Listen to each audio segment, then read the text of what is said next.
Hi, everybody. Welcome to another episode of The Rope of Hope.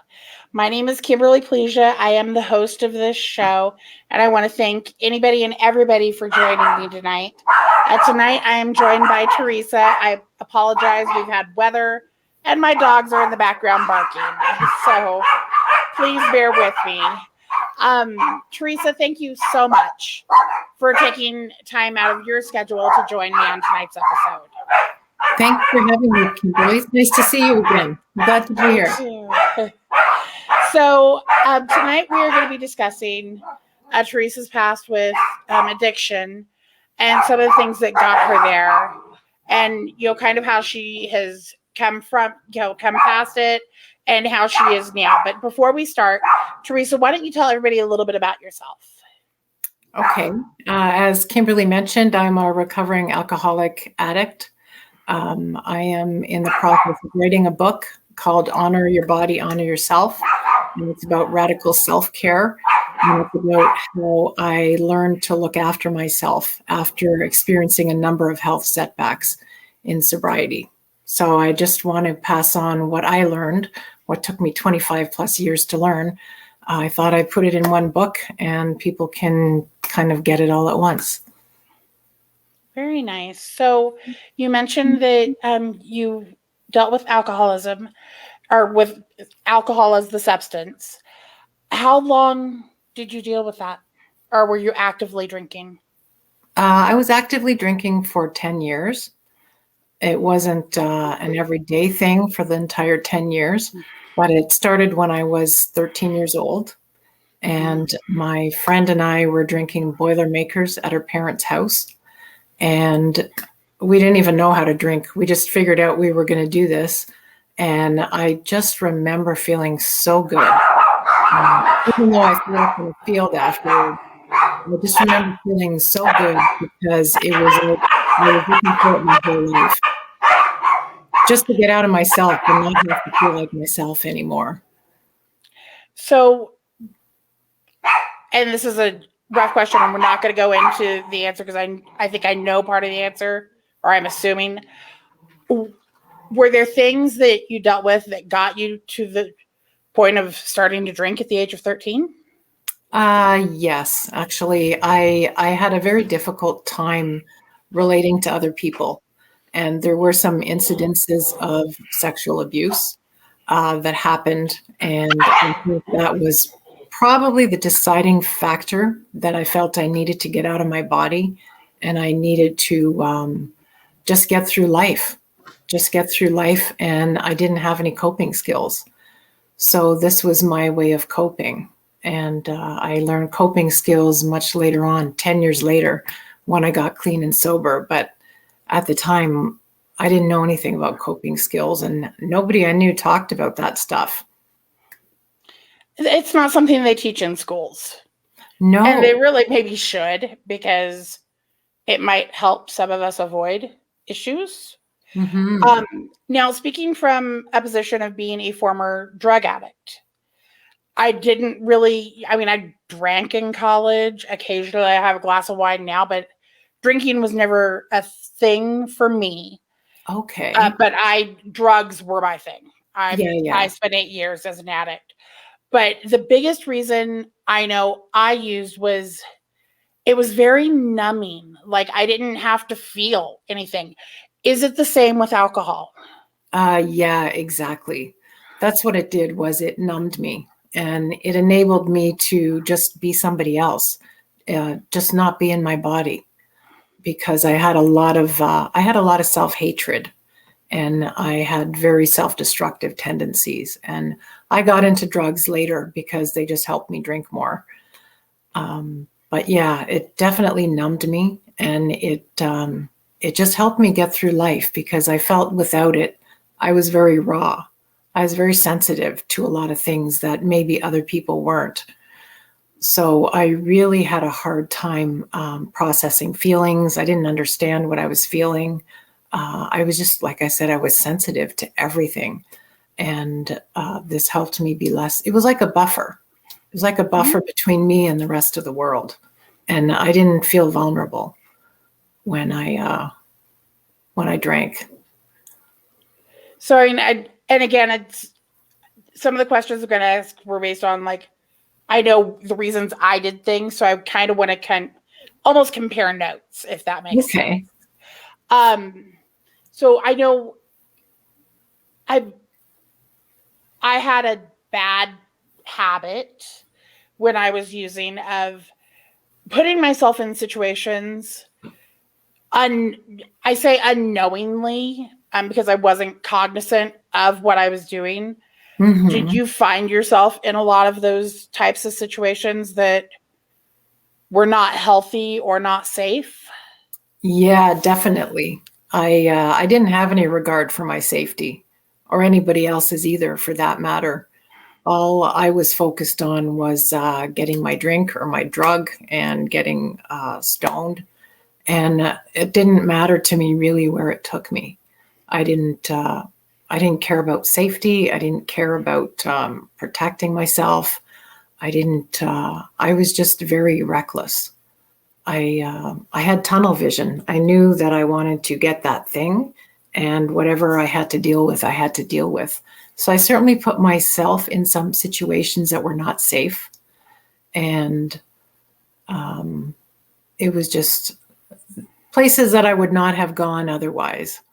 But we get that tunnel vision. We know we got to get that thing, and nothing else matters. So that's the way it was with me. A lot of high risk behavior, a lot of putting myself into dangerous places. Now, what do you think was that final step? Or I know in addiction terms, it's referred to as kind of a rock bottom. What was Mhm. that for you? You know what? There were a series of events leading up to it. I think the last couple of years of my drinking. But I can definitely say that drinking and using wasn't fun for me anymore. In the beginning, it was all about fun. It was all about, being this fun person that I didn't think I was normally. But in the end, it wasn't fun anymore. I was miserable. And no matter how much I drank or whatever drugs I used, I could not get that feeling back that I used to have in the beginning. I used to call it cruise control. When I was on cruise control, I was not like super out of control. I was having a good time. I had a good buzz, but the cruise control stopped pretty early on, and I just couldn't stop. For a long time, I didn't want to stop. I used to say, I don't have a problem. I just don't want to stop. But Mm-hmm. then when I started facing consequences and losing friendships, losing relationships, losing jobs, um, all kinds of stuff happening, then I started thinking, okay, maybe I should cut down. Maybe I just need to drink less. And I tried doing that and I was miserable. I hated life not drinking. And I, I just remember I went through this binge, spent all my money. I decided I'm not going to bed until the last drink is drank, till everything's gone. And then I thought, you know what? I'm just going to drink myself to death. I'm just going to close my eyes and I'm not going to wake up again. And when I woke up again, I was like, oh my gosh, I'm still here. And then I realized like I couldn't live with it and I couldn't live without it. And I had to make a decision. And it took me a while to follow through on that decision because alcohol was my best friend. I couldn't let go of it, and it was like an abusive relationship. And I just reached a point where I just didn't want to live anymore. And I that was my rock bottom. I mean, there were a lot of incidences and stuff surrounding it, but basically, it was how I felt inside. And I just thought there has to be another way to live, but I didn't know what it was. So, how did you find what it was? How did you get to a point where you were able to live without alcohol? Was there treatment involved, or how did that look? I went to Alcoholics Anonymous, and then later on, I ended up going to Narcotics Anonymous. Um, but I went there because I I happened to read a novel and some of the main characters were in AA. And then I saw something on TV about AA. And I remember when I was 16, someone had given me a pamphlet from AA that had the 20 questions.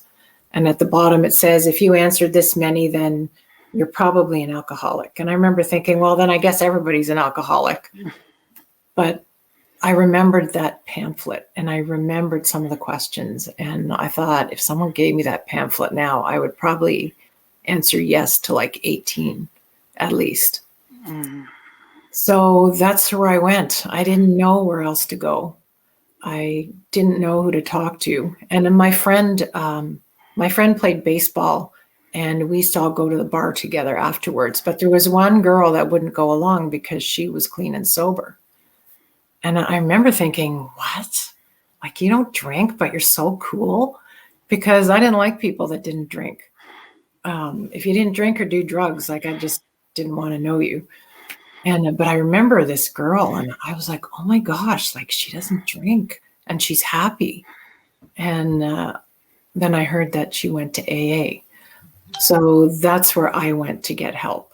And I didn't stay sober in the beginning because I really wasn't sure that it was for me. I didn't even really want to stop drinking. I just wanted to learn how to control it. And that's where I went. And then in the end, I noticed the people that I knew that were clean and sober were happier than the ones that I partied with. And I thought, okay, well, I want my future to look like the people that are clean and sober. So that's what I did. And it saved my life. Because I was headed to a good place, for sure. Yeah. No, I don't know a whole lot about AA or NA.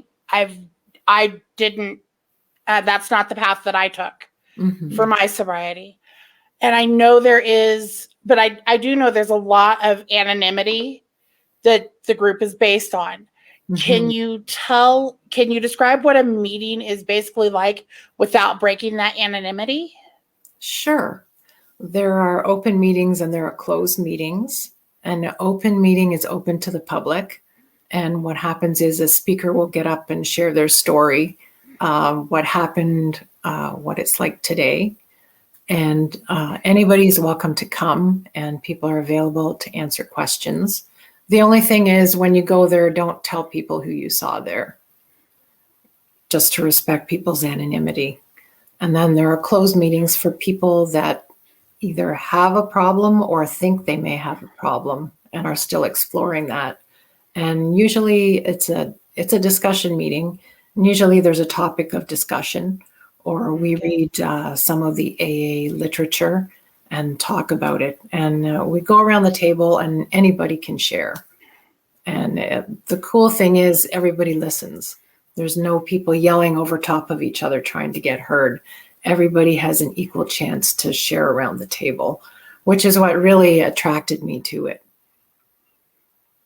I love that. I love that. Now, is NA pretty much right along the same lines? Yeah. The only difference is, like in Alcoholics Anonymous, the focus is alcohol. And in Narcotics Anonymous, it's alcohol and other substances as well. But they're both the same principles, the same 12 steps. Okay. Now, do you know offhand, is there a website that somebody can go to if they're wanting to explore one of those options? You know what? You can always Google it and it will bring you to the main website. And then you can, like there's AA in the US, there's AA in Canada, like it's all over the world. And you can learn more about the program. You can learn more about people's stories. You can learn about the 12 steps where there's meetings. Now there's virtual meetings, obviously, because of COVID. Wonderful. Yeah. That part especially I find the most appealing just because you can do it from home. Yeah. You don't have to, you've got that support, but if you're still in those baby steps, those beginning steps, I know for myself, I didn't want to be around a bunch of people that I didn't know. Yeah. Because there's that shame factor. Yeah, exactly. So the fact that they are doing that virtually, I think is amazing.